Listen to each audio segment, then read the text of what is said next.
Önce bir hastalığı tespit edelim. Sonra da kurtulma yollarına bakalım. Aynı anda yapalım mı? Yapalım. O zaman şunu yapmamız lazım. Bir insan niye gıybet eder? Bunlara bakmamız lazım. Önce şöyle maddeleyelim. Bir insan niye gıybet eder? Haset ettiği için gıybet eder. Birisini haset ediyorum, kıskanıyorum. Yani Allah Azze ve Celle'nin takdirine karşı geliyorum ha. Allah ona vermiş de bana nasıl vereceğini bilmemiş. Haşa. Haset o değil mi? Ya bu adam ne güzel, bende o güzellik yok. Ne olmuş oluyor? Allah kime vereceğini haşa bilmemiş oluyor. Yani haset böyle bir şey. Peki nasıl kurtulacağım bundan? Çok zor bir yol ama kurtuluşu bu. Haset ettiğin adama elini açıp dua dua yakaracaksın. Allah'ım onu cennetinin en güzel yerine koy diye haset ettiğin adama dua edeceksin. Hatta ortam içerisindeyken onu ne yapacaksın? Taltif edeceksin. Ya işte bizim Melih'in Burak Kel ama kendi de sarışın, çok yakışıklıdır falan. Ya bu İhsan'ın dişleri çıkıntı böyle, yani kaportacıya götürsen anca olur ama İhsan da güzel adamdır falan diye böyle. Ortamda iltifat edeceksin. Bunlar çok iltifat oldu mu bilmiyorum ama.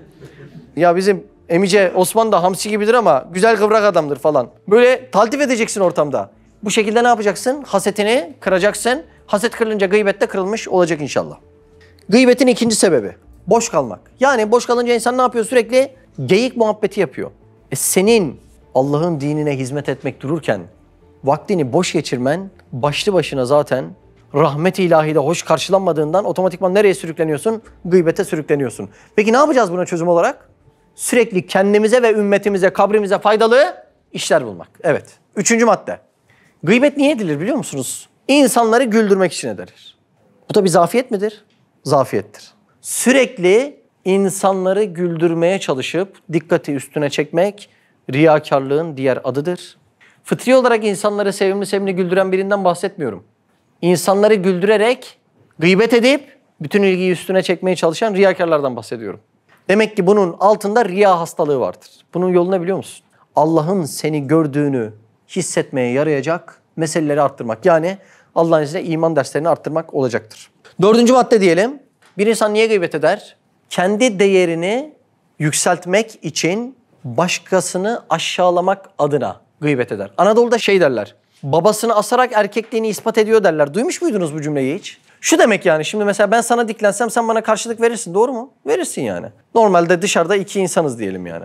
Ama bir insan babasına diklense babası kıyamaz ki çocuğa vursun. O yüzden babasına bağırarak ne yapar adam? Erkekliğini ispat etmeye çalışır.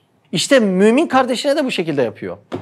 Dışarıda hangi adama laf söylesen o adam sana karşılık verir ama İslam'ı anlamış bir insan o topluluk ve kalabalığın aynısı olmaz. İslam'ı anlayan insanlar kalabalık olmayan insanlardır. Toplum psikolojisiyle hareket etmeyen insanlar demektir. Onlar özel Rabbinin kanunlarıyla hareket eden insanlardır. O yüzden o insan sana tutup da karşılık vermez.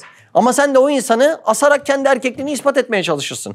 Yani demek ki bir insanın gıybet etmesinin bir diğer sebebi başka birisini aşağı göstereyim ki kendimi üstün göstereyim. Ya bizim Özgür'ün de araba kullanmasına araba kullanmak mı diyorsun ya? Ha? Gözünün biri trafik lambasına bakıyor, öteki tekere bakıyor. Şaşı adamın teki o arabayı nasıl kullanacak dediğim anda ben ne demek istiyorum? Arabayı asıl ben iyi kullanırım. Evet. Yeni madde asabiyet hastalığı. Ne demek oluyor asabiyet? Irkçılık, milliyetçilik, kavimcilik. Peki burada bu maddeyi ne için kullanıyoruz biliyor musunuz? Cemaat taassubu olarak kullanıyoruz. Burada bir insan nasıl gıybete düşer? Tek cemaat benim. Kurtuluş reçetesi kimde? Ben de. Bir insan bunları yaptığı anda ne yapar? Mecburen ortamı gıybete düşürecek. Şimdi biz biriyle meclise otursak, kafasına vurur gibi Risale-i Nur'ları anlatıp desek ya bunu okumadan bittin. Ya ben zaten Risale-i Nur'ların çok kıymetli olduğuna inanıyorum. Benim kendi hayatımı değiştirmiş. Ama sen bunu karşıdaki adama farz gibi anlatamazsın yani. Sen bunu okumadığın anda bittin, helak oldun, mahvoldun, yıprandın dediğin anda bu adamın da buna altyapısı yoksa bu adam sana düşmanlık besleyecektir. Başka biri de sana gelip dese ki Ulûm-i Arabiye bilmiyor musun? Bittin, mahvoldun, cehennemliksin dese. Biri dese ki sen de bu kitabı okumadın mı? Bittin, mahvoldun, perişan haldesin dese. Nasıl olacak bu iş? Demek ki cemaat taassubu gıybetin başka bir sebebi. İnsanlar kendini kurtuluşun tek anahtarı gördüğü müddetçe biz bu işi çözemeyeceğiz. Biz neyiz biliyor musun? Kendimizi kurtarmak için Allah da bize bir hizmet verir mi diye birilerinin kurtuluşuna vesile olabilir miyiz gayesindeyiz. Ne gayesindeyiz? Vesile. Başka bir şey değiliz yani. Allah bizi de şöyle maşa olarak kullanır mı gayesindeyiz. Ama biz kendimizi dinin sahibini görmeye başlayıp bunu yapmayan kurtulamaz dediğimiz anda ne olacak? Bu iş perişan bir hale gidecek. Ya zaten bunu dinleyen bir insan anlar ki ya bu adamlar Risale-i Nur'ları merkeze almış, okuyor, çok da istifade ediyorlar der. Doğru mu? Evet. Ama herkes buradaki bir arkadaşımız kadar fazla okumak zorunda mı? Dışarıdaki bir adam da 2 sayfa çevirmiş, istifade etmiş yani. Sen o adama böyle kafir muamelesi gibi yaparsan perişan olur. Şimdi kurtuluş yollarını konuşuyorduk. Bir yol daha şöyle düşünebiliriz. Gıybet ettiğiniz anda kendinize ceza koyun. Gıybet mi ettim? Gıybet ettiğim adama anında o gün yemek ısmarlayacağım. Ya da bir hayır kurumuna şu kadar para vereceğim ya da oruç tutacağım. Tebe-i tabi'in neslinden Abdullah bin Vehb isminde bir büyüğümüz var. Şöyle kendisi rivayet ediyor. Diyor ki ben gıybetten kurtulmak için oruç tuttum. Baktım oruç ağır gelince 10 dirhem sadakaya çevirdim. Daha sonra da dirhem sevgisi bana gıybeti bıraktırdı diyor. Şimdi bizler de kendimize bu şekilde cezalar koyarsak Allah'ın izni ayetiyle gıybeti bırakırız. Hatta böyle başka cezalar da düşünelim. Ne gibi biliyor musun? Şimdi gıybetin bir sebebi de insanın kendisini bir yerlerde görmesi diye az önce derslerde altyapısında konuştuk. Mesela böyle birisine hediye bile edemeyeceğin, böyle çok ihtiyacı olan birisine veremeyeceğin bir ayakkabın olsun. Yırtık pırtık. Bir yıl boyunca onu giy gıybet edersen. Kendini biraz zelil gör ki o gıybet hastalığından kurtul. Başka ne yap? En can yakıcı şey infak et. Bol bol infak et ama böyle ucundan verircesine değil, ciğerin yanarcasına şeyin adı infak yani. Bir de infak ederken biri derse ki ya şu iş gerçekleşsin vereceğim. Geçmiş olsun. Öyle hiç kimse vermemiştir, bilginiz olsun.